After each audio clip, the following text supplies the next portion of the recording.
子握双刃的手轻轻狰狞，立刻一声迎了上去。前院此刻也起了骚乱。原来大胡子这狗逼这么弱呀！平时那股熊样全拿来欺负我小老头了。或许是对方太强呢？不可能，那马脸玩意儿丑得跟阴间里爬出来的鬼似的，人间出不了的尊荣。多看他一眼，老子就恨不得自戳双目。他哪里配得上强这个字？你别侮辱强！对不起，你等着，收拾了这老东西，爹就来收拾你。哎，乖孙子，爷爷等着你呢。大胡子气势一变，招招凌厉。大胡子跟明神老怪从房里打到院里，两方都有援兵。大胡子这边赶来的两个大的坐在房顶上闲聊看热闹，几个小的倒是把明蛇帮赶来的人拦住了，就不下死手，玩起了溜子。这些东西还不如别来，光嘴巴放炮，泄不人气。明蛇帮涌来的帮众前仆后继，全被5个少年人严实拦在院外，不得寸进。你弄的是什么药？这里不是明蛇帮吗？既然他们喜欢当蛇，那爷爷就帮帮他们，让他们活着的时候是蛇，死了以后是明蛇，人间地府都得给老子爬着走。大胡子，你行不行啊？赶紧把他弄了！这都打了多久了？爷爷登门礼都给他们备好了，别让爷爷等啊！闭嘴！你趁点不说话，老子早赢了。这大话说的，真会扣屎盆子。恶屎不出怪地硬。哼！大胡子气得一刀狠狠劈中老怪胳膊。你们是什么人？明蛇帮与你们有何仇怨？仇怨说不上，纯粹就是你这张脸哪都不合爷爷眼缘。冒昧的问一句，你爹爹可是叫马面，你娘叫牛头，老家住黄泉路还是奈何桥啊？爷爷送你回去啊，别待在人间了，吓人了。上去待着，别他妈碍事儿。气得毒不亲一手攥他衣袖，一手抠他鼻子。你才碍事，你才碍事！黑蓝天幕，一团乌云飘来，遮了层层月光。哎，这些是什么东西？老头，看他们脖子，我没刀啊！大胡子真是吼累了。抢一把，你他妈蠢货！操你娘！老子来报仇，被你们玩弄得跟玩马戏一样，能不能配合点？门口的人全部解决完毕。我给他们下了点软骨粉。天气破晓，遥远处公鸡打鸣，沉寂一晚上的几阴山脉开始热闹起来。捕头，这些人内脏无损，也无外伤，从脸色看亦无中毒迹象，但是都无法站立，且口不能言。这种情况我等从未见过。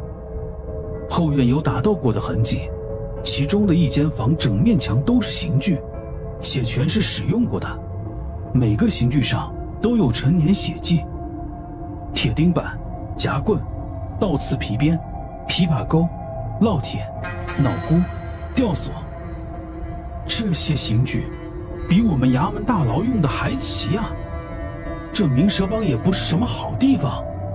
兹事体大，我们先回衙门，把事情上禀，听大人定夺。捕头莫名不想在这儿多待，下手的人固然很辣，但是从明蛇帮搜出的那些刑具以及前院残留的咽后狼藉可知，明蛇帮的也不是什么好人。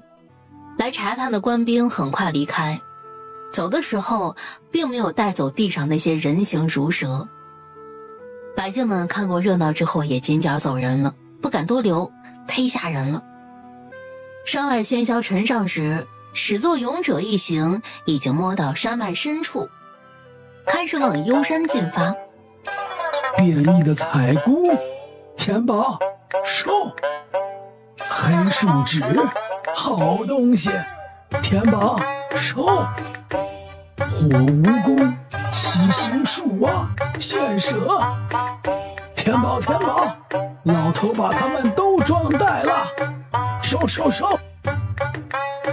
除了田宝耐心十足，其余人脖子上已经长出了2颗脑袋，耳边全是收的叫唤声。白小凤忍无可忍，大胡子，把他拎着走。这老东西在这里窜了2天了。这才是毒物边缘。照这个速度，他们猴年马月能摸进幽山呢。你使唤我做甚呢？你自个不会拎呐，没长手啊？本座岂是干这等粗活之人？可这老子长得像搬运工呢。四小子生无可恋。小师弟，想想辙吧，我都已经快忘了睡床是什么滋味了。苏文垮着肩膀叹气。我何尝不是啊，别说睡床了，我连空气什么味道都快记不得了。苏武揉着吃撑的肚子。我感觉我已经不是人了，我就是一株长在毒林里的参天大树，吸了过多的日月精华，好撑啊！阿月，救救师兄，让我有生之年再上个正经茅厕。白玉极其看不起仨，没点志气。天宝，我要办点事儿，你不许动手，不许做我。你做甚？携宝以令老头。话毕，掳了少女就往林子深处飞。苏安、苏文、苏武，来人！在幽山寻名帖的这一路，幽山深处有种豁然开朗的感觉。柏树林一端有被采挖的痕迹，挖掘出的矿坑极大，扒开地面上的腐叶腐土，能找着掉落的名帖碎末，以及被埋在下方的白骨。白骨上层的腐土形成时间至少需要20-30年，把林里常年潮湿的环境算在内，那至少也得是20年的腐烂程度。另外，从白骨上附着的黑素色泽推断，时间也相符。这个矿场应该是20年前开始开采的。白晓峰踩在湿软的腐土上，眉头微蹙。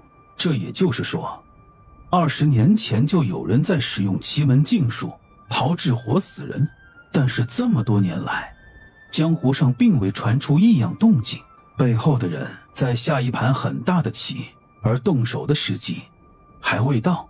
仅从矿坑规模就能想象到当初采矿的情景，背后人手里握有的活死人数量恐怕已经成千上万。这么庞大的数量，若投入战场，必是实力强横的骑兵。大胡子长眸冷沉，看来回去以后我们也不能闲着了。白晓峰淡道，流放地虽然暂时偏安一隅，但是覆巢之下无完卵，我们确实要早做准备。此事也要跟断刀说一声，让他转告魏离，早做提防。天下若要乱，跑到哪儿都无法安生。天宝，在想什么呀？我在想，那人用铁哨引我们过来的目的，他若心存征伐天下的野心，时机未到前，该藏着掖着才是。为何要引我们发现破绽？原来田宝什么都知道。你什么时候察觉对方故意引导的目的的？铁哨我虽然吹得不好听，但是哨声刺耳。长京小院外盯梢的人离得再远，也该听着了，却一点动静都没有。那次我姑且当他怕死不敢找上门来，可明蛇老怪说特地放我们进山，他一个小喽啰敢这样做，必然是有人指使了他。为什么放他们进山呢？不就是让他们来查吗？确实还有很多谜团未解，但是也不必急于一时，真相总有浮出水面的时候。对方大费周章引我们入局，定是我们与他有某些好处。我们静观其变，再也不变应万变。干爹，大成都爷爷，你们先走。跑远点，我们马上就来。不死人从土坑里冲了出来，脚下来回挪移。出来！两道黑影破土而出，黑衣白刃，肌肤无血色。两人攻势奇快，招式狠厉，毫不留情。这一眨眼间，又有数道黑影破土而出，朝打斗中的少年少女围过去。来着，这次不是闹着玩。天宝上！受不了，这些人有活气。既然如此，你是怎么做到如此冷静的？有活气儿，但不是活人。他的毒一点用处都没有，只能实打实的比拳头，气死他了。田宝越打越冷静，一直控关全场。有活气儿说不了，又跟不死人一样，刀劈剑砍杀不死。毒爷爷、干爹、大胡子叔叔，你们退！白玉，你也退！他们是冲我来的，这样打下去只会把我们全部耗死。你们退开，我有办法。什么办法？你先说，否则不退。老头一点不信，这些人很强，田宝的神秘力量不能用，对付不了他们。他不能让孙女死了。他们不是喜欢钻地吗？既然收不了，我就把他们埋了。白玉顷刻意会到他想做什么。我帮你断后，你做准备，其他人退开。田宝也于同时倒飞纵出丈余，扭转身形，毫不停顿地往远处飞。整个过程中，身边都有个白衣少年如影随形，身法速度丝毫不弱。老头跟白晓峰等人站在原地没动，其后亲眼看着少年少女带着黑人绕林一圈，中间空出的距离恰到好处。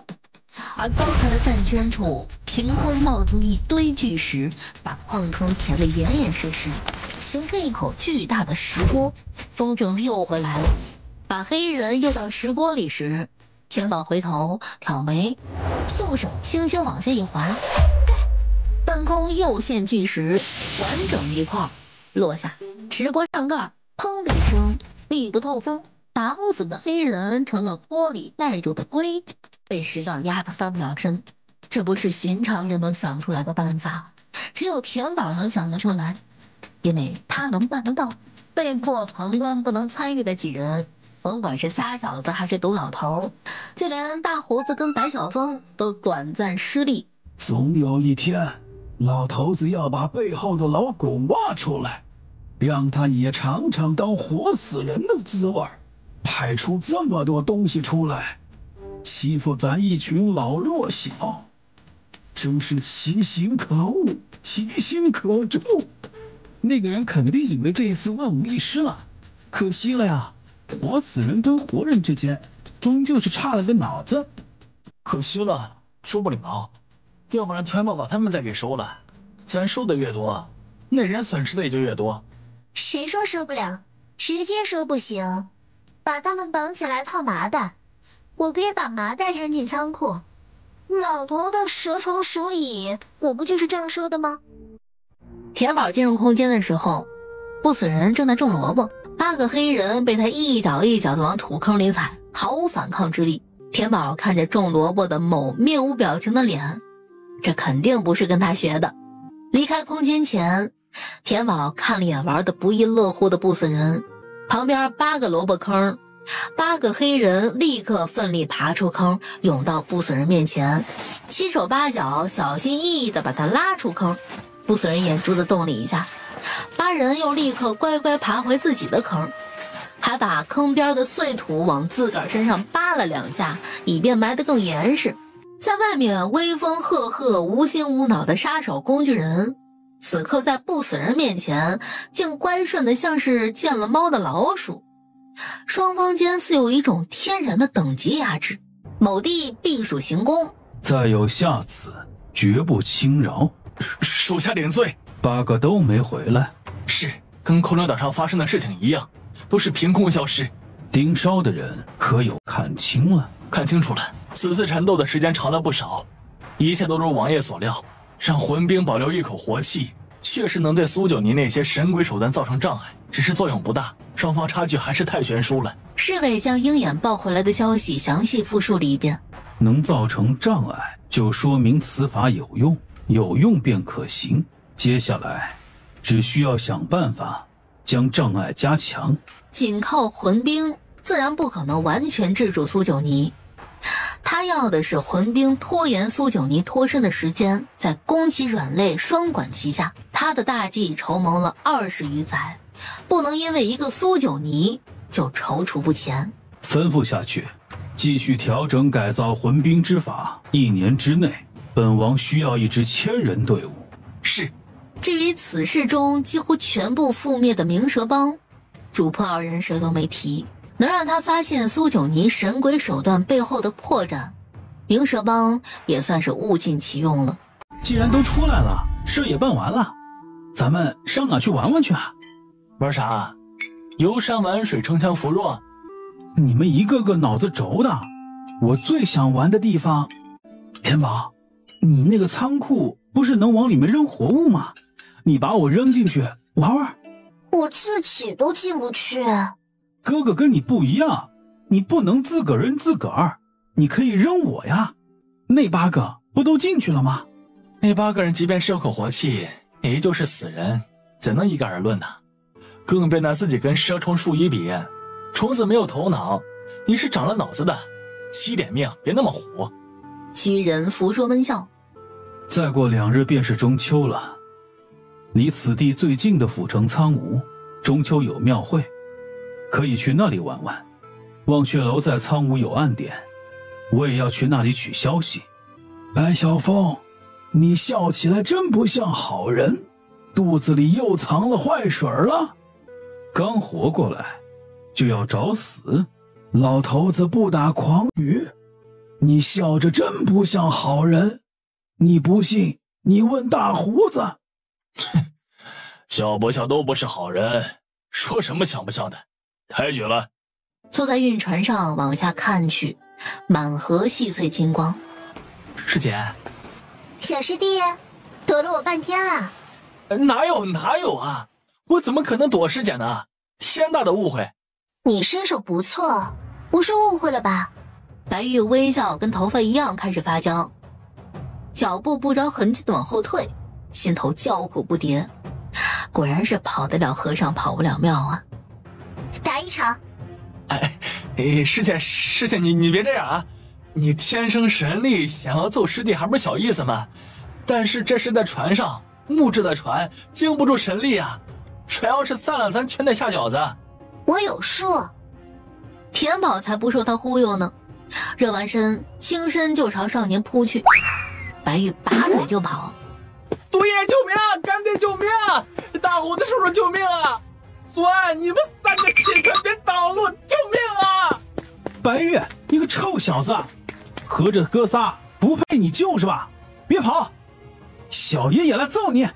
田宝、小五、何为，双面夹击。你们这帮犊子，肚子里的良心简直是收放自如啊！白玉欲哭无泪，往舱顶爬，被几只手合力攥住脚腕往下一拉，甲板上顿时一片鬼哭狼嚎。船舱里的3个大人品茶喝酒，怡然自得，听惨叫跟听奏乐似的。白小凤，你到底是什么来路啊？咱们几个打交道也不是3、5年了，你在流放之地待着也有20多年了吧？3个恶人里就属你最神秘。恶人里最神秘的除了本座还有白魁。再说了，你以为你是好东西？前头刚亲亲热热换人家老东西，转头又说人家是好东西，讨厌。俩恶人被恶心的只想倒地不起，谁跟着老东西混久了谁短命啊。9国通缉令上面画着8张脸，正好8人全都在此，一个不落。慢着，站住！吼什么吼啊？看，把爷爷吓跑了吧？抓路人的几个人脚下打跌。苏武回头看了一眼，后方卫兵已经持着大刀追上来了，一队朝老头去的，2队朝他们来的。别装了，露馅儿了，读不清。老东西！ 7人四散而逃。甩开卫兵后，立刻寻小巷改头换面，再出来时已经是平平无奇另一副面孔。某条巷子深处，九儿，你说这次出去了，毒爷爷会不会被剃发呀？等找着毒爷爷，先帮他梳头。你好了吗？九儿，走，找人去。不用找，直接去忘却楼暗点就能会合。毒爷爷贪玩，定要带那些卫兵溜很久才能尽兴。我们先自个玩会儿。玩什么？异国他乡，地域风俗大有不同，好玩的东西可多了。跟哥哥走。说的好像你来过似的。走出小巷，到得大街，入目便是热闹景象。那边小摊有卖现煎的鱼糕，要不要尝一尝？你怎么知道那里卖的是鱼糕？那块竖着的招牌上写着呢。此刻街边往里另一处围满了人，掌声喝彩声阵阵。来来，大叔大伯大兄弟，我也来凑个热闹。要是表演得好，还请各位看官不吝赏钱。看来他们小苏家莽的人不止一个。上大石！沉重的石板压身，少年面不改色，脸上仍然笑嘻嘻的，丝毫不担心自己被大铁锤一把锤死。嗨，尽管砸，大家都是江湖上混的，小子相信叔伯们的手上功夫。来，好，走江湖的咱就喜欢小兄弟这等干脆劲儿。诸位看官，看好了！壮汉大喝一声，铁锤砸下，当的一声，大石头碎裂。少年毫发无伤地爬起，笑嘻嘻地将胸口上的碎屑石拍掉。江湖卖艺，行走不易。看官们若是觉得表演还行，请看个赏啊！他话音一落，笑声、铜板声、落木箱的叮咚声汇成一片。记下来，回去上禀阿爷阿奶。必不能忘，此等豪情啊，当叫爷奶爹娘同赏。要不要看个赏啊？自家兄弟江湖首秀，不给点赏钱，说不过去。看赏几个铜板，回头还让他卖艺。田宝木着脸默默退出人群，不与尔等同流合污。白玉忍俏跟上，反手轻扬，半锭银子精准落入一人木箱。迎面一个鸟窝头在人群中灵活地穿插，越过少男少女身边时，探手把少女手里没吃完的鱼糕给抢了，一溜烟消失在街尾。来了，还喝得下茶吗？老爷挑眉似笑非笑。干爹，取了消息了？我们入城及行踪暴露，很快会有人找上门来。这几日各自小心一些。龙渊国皇帝脑子里塞的不知道是草还是水，月前在境内又下一道令，重金买我们几个人头。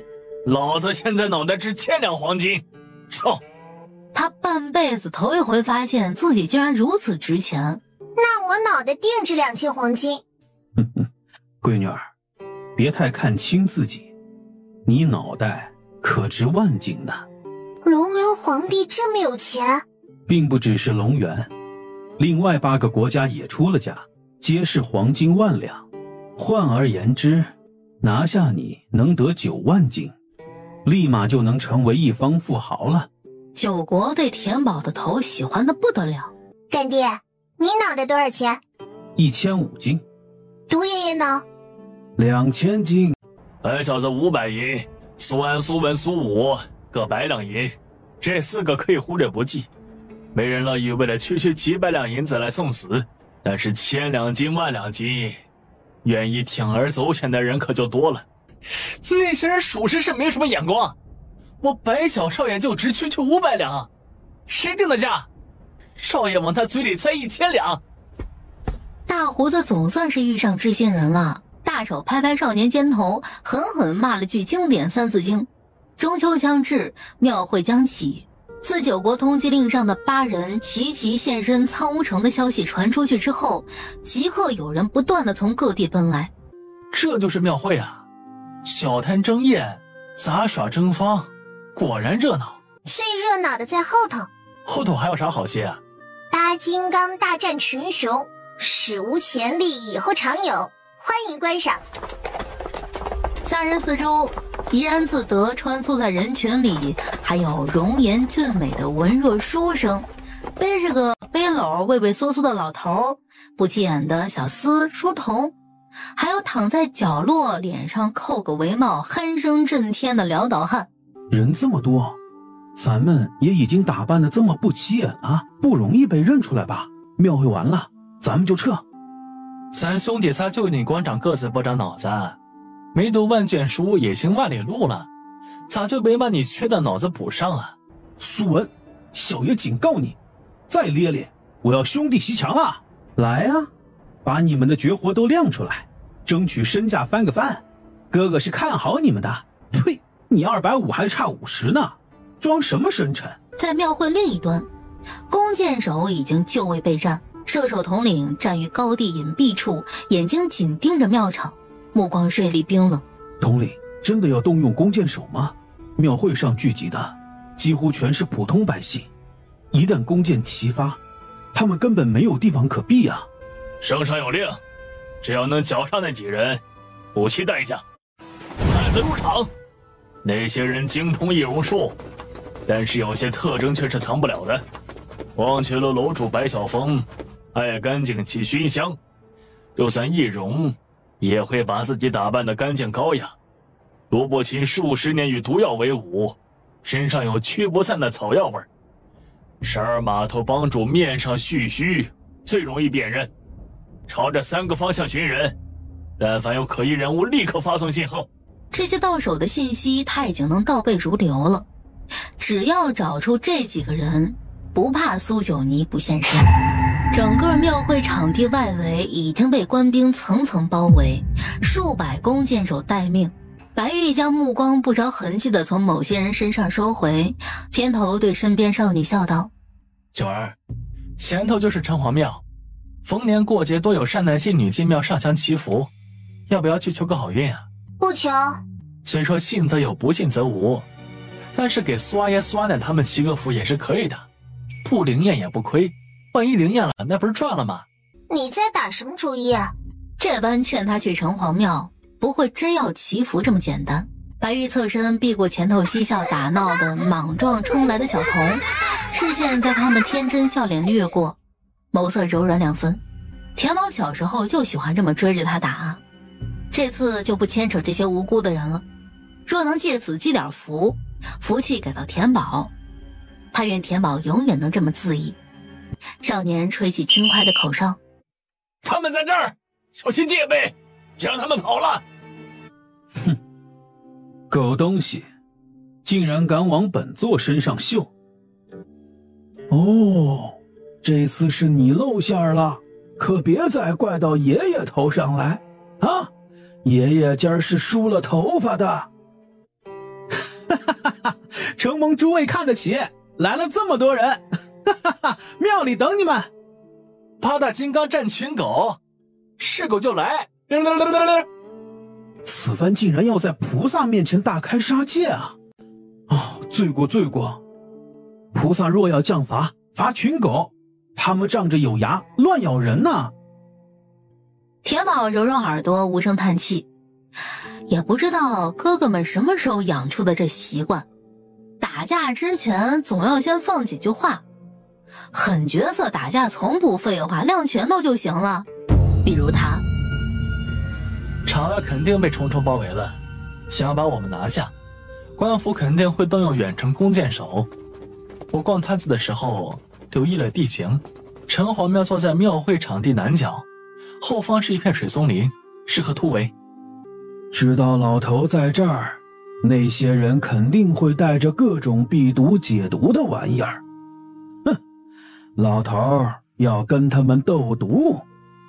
别玩了，人来了。几人正色下来，抬眼往外瞧去，乌泱泱一片，全是人头，争先恐后的往他们跟前递。水松林长在浅水泽地里，林子占地极大，林子茂密，水草也茂盛。有种来2个，看不起爷爷了！叫嚣还没完，脑门冷不丁被踩了一下，抬头就是一道白影飞过。白晓峰，你踩老子作甚？水里脏，我他娘！不想脚沾地，你拿爷爷当踏板。仨小子那儿也格外热闹，一块打架打得多了，配合亲密无间，在10几个高手围攻之下也能算个平手。打斗过程中这骚话就没断过。大胡子放下心来，弯刃似的虎虎生威，让人记不得身。田宝那边围攻的人最多，少女一把偃月刀如臂使指，相眸里尽是高昂的战意，眼睛亮得逼人。她没有使用空间之力，这样的打斗太难得了。她更喜欢用自己真正的实力来脱困。8月夏末，午时烈阳当空，林中有风，水草松叶随风轻晃，摇曳出沙沙声响。官兵赶到时，又是只见一地狼藉。他若早来一步，也会成为这污水地里服侍的一员。此刻田宝等人已经从另一个方向离开水松林。田宝走在队伍末尾，嘴角有浅淡的笑意。闪开！说响声随之骤停，众人四散。几枚5刃镖就钉在几人刚才所站的位置。梅花镖，活傀儡。读不清小身板缩在白小凤身后磨牙。又来一个阴魂不散的，9万两黄金勾了你们的魂儿了。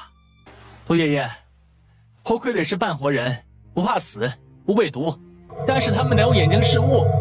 嘿嘿，这一次看你爷爷的。随着老头身形展开，划出的一片地界立刻漫出黑雾，将黑人笼罩在雾气中，也同时影响了他们的视线。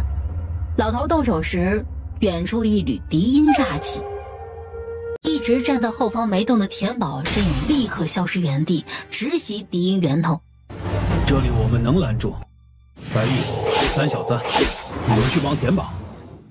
女的，真是好身手，这么快就发现老身的藏身处了。不是你将我引来的吗？既然知道老身故意引你过来，你还敢独自现身，当真是自恃无恐。又险险闪过少女一刀，老妇人倒退入后方芦苇丛中，五指间细如毛发的暗器尽数排出，当当5声轻响。田宝，我们来救你，包围夹攻。别过来，他的暗器有古怪。可惜晚了些许。牛毛针朝那个方向急射而去，田宝目光一凝，想也不想飞身过去将牛毛针再次拦下，同时将赶来的4人震开。去水松林，定要将他们困在那里。那些暗器不是牛毛针，是活物。活物？什么活物啊？田宝，你没中招吧？没有。田宝视线落在那丛芦苇，地上流出血色。老妇人已然气绝，她这才又看向地上被击落的暗器，落地后仍在蠕动，是虫子。这些应该是蛊虫。蛊虫？先离开，回头问问毒爷爷，他对毒之类的东西了解的比较多。田宝拽住白玉准备往回走。你那柄剑不要了，恐防有诈。两人并肩转身，脚刚刚抬起，就听得对面3人大喊：小心！两人身后则嗡的一声响，顷刻乌云在两人头上散开，铺天盖地的压下来。田宝！白月脸色一变，反手将田宝甩出去，却被少女扣住手腕旋回来，反将他推开。田宝！别慌，我。乌云里少女声音传出，依旧冷静。苏安、苏文、苏武3个脸色已经难看的要哭出来，手忙脚乱摸火折子，寻遍萤火的枯叶枯木寻不着。苏武手抖得不成样。那个狗东西死了居然还会自爆，为什么会爆出这么多虫子？老子要把它烧成灰！听到少女的回应之后，白玉就没再开口说话，燃起火折子，直接将身上的衣裳扯下来引燃，抓在手里就朝重云冲去。火势就正布料蔓延，灼烧肌肤，痛得彻骨，焦味循着黑烟一并溢出。此刻没人顾得上，苏安3人也脱了身上衣裳燃烧，冲了过来，将火舌一下下的甩在重云身上。虫子死光后，中间露出个是个黑乎乎的东西，一块黑色大石柱，苏武一眼认出来这是名帖。田宝在被虫子包围时，以这些东西裹住自己，隔绝了虫子袭击。操！田宝，真有你的！快出来！哥哥瞧你伤着没有？待会儿毒爷爷来了，该要扒我们的皮了。你们的手怎么回事？天宝，疼！这个破地儿，满地芦苇，就没一根能够燃起来的。我们只能把衣服烧了，一时情急，这不把手也烤了吗？我给你们扔的木材干草，你们没看见？四人立刻往旁四顾，瞧见了他们不远处堆叠的干草跟干柴。苏安简直无了个大语啊！所以我们的手白烤了。回到船上，田宝将全身上下检查过后一遍，指腹上是一条极短的发丝，又或者是说，是被掐了头的血丝流虫。田宝捻着将那节虫在烛火上焚烧成灰。田宝，怎么样啊？好了没有？可有发现伤处啊？没有。是真没有吗？你可别诓毒爷爷。真没有。你看我不一直好好的吗？要是有哪儿不舒服，可一定要及时说出来啊，不许藏着掖着。好。哎，小子们没人理，唯有饱饭能够慰藉。先上口饭吃吧，杜爷爷。干爹，大胡子叔叔。这么点小伤就叫唤上来，比深闺女子还娇气。我们没叫唤。饭菜很快上来，4个伤员面前一溜的清汤白菜。干爹，我们4个都受伤了，呀，不该吃点好的吗？大胡子把色香味俱全的烤鸡摆到田宝面前，面不改色。受伤一吃清淡。谁说的？不是你们姑姑说的吗？当年我受伤在土北村，吃了几个月的青菜豆腐，你们几个看着，可没给我一口肉吃。啊，杜爷爷。受伤不能等闲视之，吃软食是最好的。要不给你们换清粥？食物链底端的4个丧着脸啃白菜，碗碟被戳得当当响。当他们不知道吗？他们是外伤又不是内伤，怎么就不能吃好吃的了？怎么就不能了？气！夜色降下，早知道老子当初把蛊虫一并研究了，也不用现在提心吊胆的。哎，那种玩意儿真是让人防不胜防。田宝这次侥幸躲过了，下次，这要是万一躲不过怎么办呢？庸人自扰。经此一事，田宝他们日后自会更加小心谨慎。这些年诸事顺风顺水，其实并非是好事。挫折、失败，反倒能够让人更快的成长。经历人生百味，方能无坚不摧。我田宝不一样，田宝不需要那些。别人被大鹅啄了，再见到鹅，一准是绕着跑。田宝要是被大鹅啄了，下次再遇上，他会先冲过去，拧了大鹅的脖子。天下之道无奇不有，最难遇到的就是意外。这次的事情，几个娃子长了个教训，却是好事。他们虽有本事在身，但是江湖阅历到底是浅了。天下奇闻鬼谋，还有太多是他们没见过的。此事我们3个也有收获，也是给我们的教训。难得你竟然能说出这番道理来。哼，老子说的不是道理，是教训。说的也是，一大半教训都是爷爷跟田宝给的。手疼，睡不着，就来甲板上走走。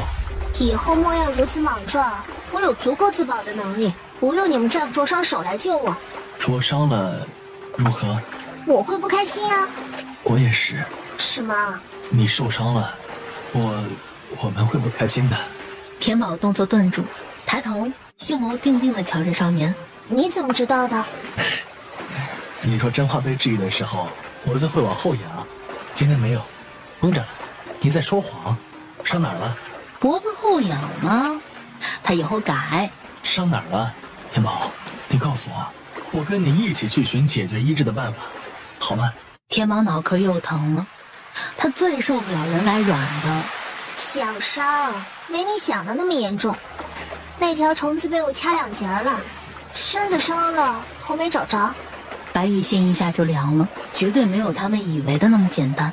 血丝流虫，或许沾上一点点，哪怕是半截儿，也会让田宝丧命。我知道了，既然虫子被你掐了，应该不会对你有太大妨碍。先回房休息吧。白玉，你跟老婆婆一样爱操心。天宝，说是有哪里不舒服啊？一定要告诉我。知道了。龙源国都城价格最平、客人最多的百姓茶楼里，老头头发染黑了，百草风的香味也没了。茶客们聚在一处，高谈阔论。哎呀，可惜当时我们不在场，没能亲眼瞧见。当时的场面是真吓人呐，上百名江湖高手啊，还有外围全都是官府派去的弓箭手。你们想想，那是何等阵仗！那8个穷凶极恶之徒，愣是在这等阵仗中杀出一条血路，破开城隍庙逃了。现在苍梧西城的城隍庙墙都还没修缮好呢。你这人说来说去说不到重点，去的那100高手，活着出来的只有寥寥数十人，你怎么不说？还是亏得最后胆怯了，腿脚快，逃过了死劫。有人后来跑去城外水松林看去了，到处染血，但其惨烈2字能形容啊！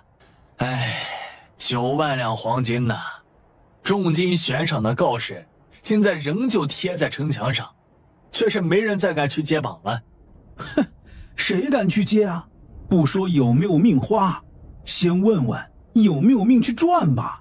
我估摸着，至少50年之内不会再有人去接榜了。那8个人现在是各国通缉榜上的凶残之最呀！凶残之最就坐在那儿大声议论的食客旁边，普普通通，毫不起眼，喝着一壶10文的粗茶，吃着一碟12文的桂花糕，几人脸上都带着意犹未尽之意，时不时的还跟热议的茶客搭2句话，问个究理，听人再把这8人的凶残夸上一夸。事情都过去这么多天了，追查的人连对方行踪都摸不着，全都是一群饭桶。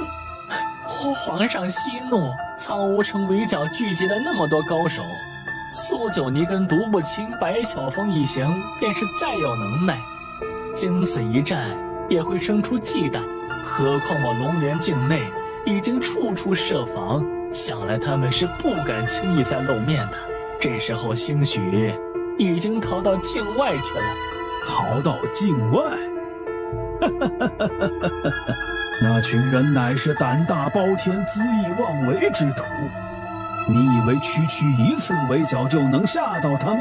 上百高手合力，尚且在他们手上全军覆没，他们会怕吗？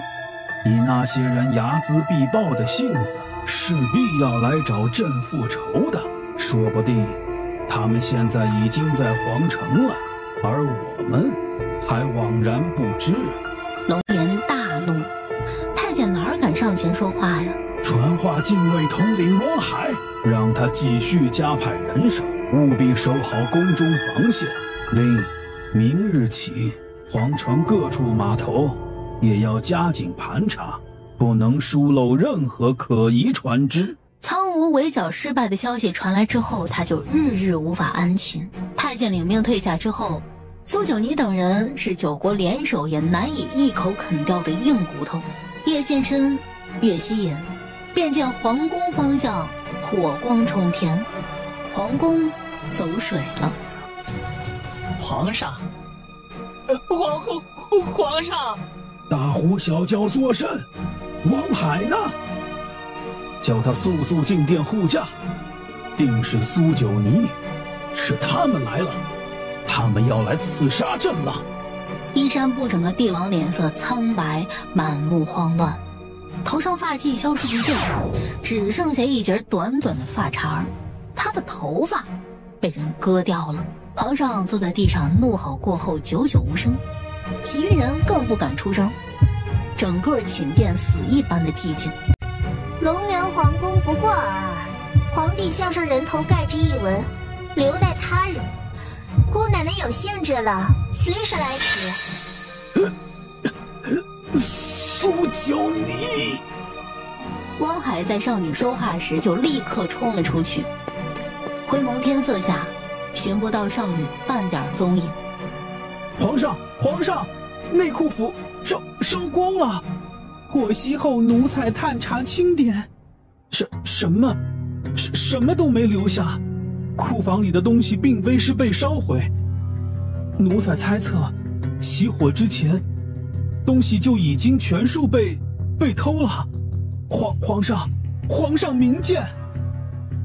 龙元帝先是一阵茫然，待回过神之后，打开床板暗柜，空的，小匣子没了。苏九尼把他的宝物偷走了，那是属于他龙元国的神兵图碎片。苏九尼！龙元帝怒极攻心，两眼一黑，晕了过去。到得城外码头，田宝，快，让爷爷瞧瞧龙源皇宫都藏了什么好东西。田宝抿笑，把值当一赏的东西扔了出来。珍宝古玩、名家丹青字画，自然少不得皇帝私藏的好药材。最后是那个木匣子，里头一张神兵图碎片被珍藏的极好。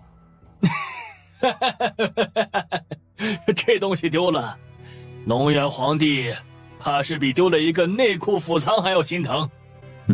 这神兵图碎片，我猜测各国皇室皆有一块，以此相互制衡提防，怕的就是谁得到了完整的神兵图，一家独大。现如今我们手上已经有了2块，这就代表我们这块肥肉更肥美，以后要面对的危机跟陷阱也会越来越多了。独不禁不以为然。照你这么说，既然各国都怕他人拥有神兵出世，做甚不把手上的神兵图碎片烧了？如此一来，宝图再也凑不齐，直接断了麻烦根源，不是更省事省心吗？奈何人人忌惮他独大，又人人藏野心，想独大呢？可惜了，各国国库的官银都有标记，不能拿出来用，银山也只能放着当石头。嘿，不过能够让龙源国皇帝肉疼，我就开心的不得了。目光短浅了不是？官银是不能直接用，不是不能用。让长头叔叔跟大胡子叔叔他们把银子改个头换个面，不还是银子吗？苏武对这个点子佩服无比，听着老老少少们畅聊，田宝只在一旁托腮含笑。你再可惜不能直接取了龙源皇帝的人头。唉，我们小打小闹，诸国忌惮我们的能力，暂时还能睁一只眼闭一只眼，以免跟我们硬碰硬扩大损失。要是直接杀死了龙源皇帝，其他几国皇帝定然也会担心性命受到威胁，势必要先下手为强。届时动起真章来，我们要面对的形势就截然不同了。最重要的是，魏离现在还扛不起。这辈子做人，田宝没什么野心，只求护得想护的人一世安稳，自己做个恣意江湖的逍遥人。回头写封信给魏离，让他赶紧支棱起来，免得打个架还要替他顾及江山。叫他快点儿！话音还没落，一声轻轻的当声响起，茶杯掉入茶几，倾倒的茶水湿了他一片衣衫。没拿稳，是我放得太早了，你去换件衣裳。少女嗯了一声，离座。周围老少们聊得正乐，谁也没有留意到这个小插曲。刚才田宝接茶杯，手指在茶杯1线距离外开始收握。他不是没有拿稳，也不是看错了。血丝流虫，置换。田宝眼睛忽然睁开，缓缓抬手抹上嘴角，看在不死人开始学乖的份上，四目相对时，田宝没再把他种进地里。在这里你打不过我，乖乖一边玩去。不死人握着剑蹲下了，仰头继续悠悠盯着上午。什么意思啊？田宝在不死人旁边坐下，跳着远山。许是因为旁边的人不能称之为人，不管说什么他都听不懂，也不会回应，让田宝有了说话的兴致。我中蛊了，没想到一个小部族用蛊的手段竟然这般厉害，还不知道会不会死。我要去寻解蛊的法子。你生前应该也是有亲朋的吧？我也有，他们都很关心我，所以有些事儿更不能让他们知道。如果我死了，这个空间不知道会如何，到时候我会先把你放出去，希望你在外界也能好好活着，别再听人使唤，别再做工具。不死人很安静，虽然不会说话，不会回应，但是蹲在那儿不动的时候，给人一种认真倾听的错觉。会吃东西吗？不死人僵硬转动脖子朝他看去，颈骨咔咔响。我教你吃，以后去了外面，别人看到你吃东西，便看不出来你不是人了。不死人脖子不转了，眼珠子转，落在那颗梨上，眼神悠悠。张嘴，原来你有牙。咬，嚼，咽，咽会不会往肚子里吞？这里是你的肚子。不错，真能吃。梨子他确实吃了，还咬了嚼巴了，然后从屁股下面出来了，掉在地上就是粗略嚼过的样子。长这么大，这是田宝第一次笑得这么不像本人。不死人把剩下的梨子扔了，握着剑就去砍后头坑里的铁皮人。光砍还不够，还上脚剁，背影里竟有种恼羞成怒、气急败坏的味道。田宝抱着肚子直不起腰，乐极生悲，笑出满嘴血。